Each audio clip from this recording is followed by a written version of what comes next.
जब तक आपको नौकरी ना मिलती हो तो आपको किसी का झंडा उठाने की आवश्यकता नहीं है, केवल माता पिता के पैर काफी है आप लोगों के लिए।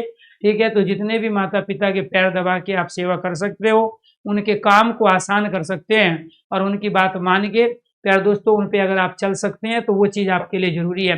लेकिन झूठी शान शौकत दिखावा जो है तो वो गांव में बहुत बड़े लेवल पे जा चुका है।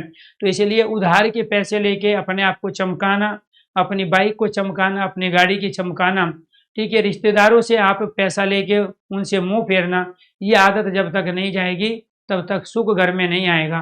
तो आपको ये नहीं करना है, आप अपनी बारी की प्रतीक्षा करो। देखो अपने गांव में देखो, अगर 40 साल का इतिहास उठा के आप देखोगे तो हमेशा कोई गरीब नहीं रहा और हमेशा कोई अमीर नहीं रहा। 40 साल पहले प्यार दोस्तों जो अमीर थे, आज वो प्यार दोस्तों आपको ध्यान रखना है गरीब है। ठीक है, आप नहीं यकीन है तो अपने बड़ों के पास बैठो और पूछो इस गांव में 20 साल पहले धन्ना सेठ कौन होते थे, 25 साल पहले कौन थे, 30 साल पहले कौन थे। आपका समय तो आने वाला है आगे, लेकिन वो समय कब आएगा, जब आप परिश्रम करो और पेशेंस रखो। लेकिन कुछ बच्चे क्या करते हैं, अपने आप ही सब काम करने लगते हैं, अपने आप ही दूसरे को बदला भी लेंगे, अपने आप ही नीचे भी दिखाएंगे।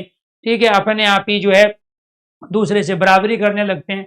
तो ये प्रकृति का अपना खेल है, वो प्रकृति धीरे धीरे आपसे वो काम सारे करवाती रहती है। ठीक है, तो आप अपने भाग्य का उदय होने और अपनी बारी की प्रतीक्षा करो, समय आपका भी आएगा, उसमें जल्दबाजी नहीं करनी है। जब आप चीजों को संभाल लो, जब आपको नौकरी मिल जाए तो उसकी खुशी मत मनाओ और ज्यादा दूसरे को शोबाजी भी मत करो।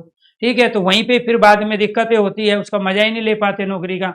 साइलेंट मोड में रह के अगर 10 साल आप रह गए तो मैं गारंटी के साथ कहता हूं आने वाले 20 साल में आप गांव के राजा होगे। ठीक है, लोग आपके आपके चौतरे पे बैठ के, आपकी चारपाई पे बैठ के, ठीक है, आपकी बैठक में बैठ के आपको नमस्ते करते मिलेंगे। लेकिन उसके लिए त्याग चाहिए, उसके लिए साधना चाहिए, उसके लिए पेशेंस चाहिए, उसके लिए ईमानदारी से मेहनत चाहिए, तब जाके वो चीज हो पाएगी। ऐसा कोई भी काम नहीं करना है जिससे आप अंगारों पर पैर रखो, खुद को संकट में डालो। शॉर्टकट नहीं ढूंढना है किसी भी चीज का, ना होता है शॉर्टकट में चीजें दिखाई तो देगी आपको सफल होती हुई, लेकिन उनका रिजल्ट बड़ा बुरा होता है।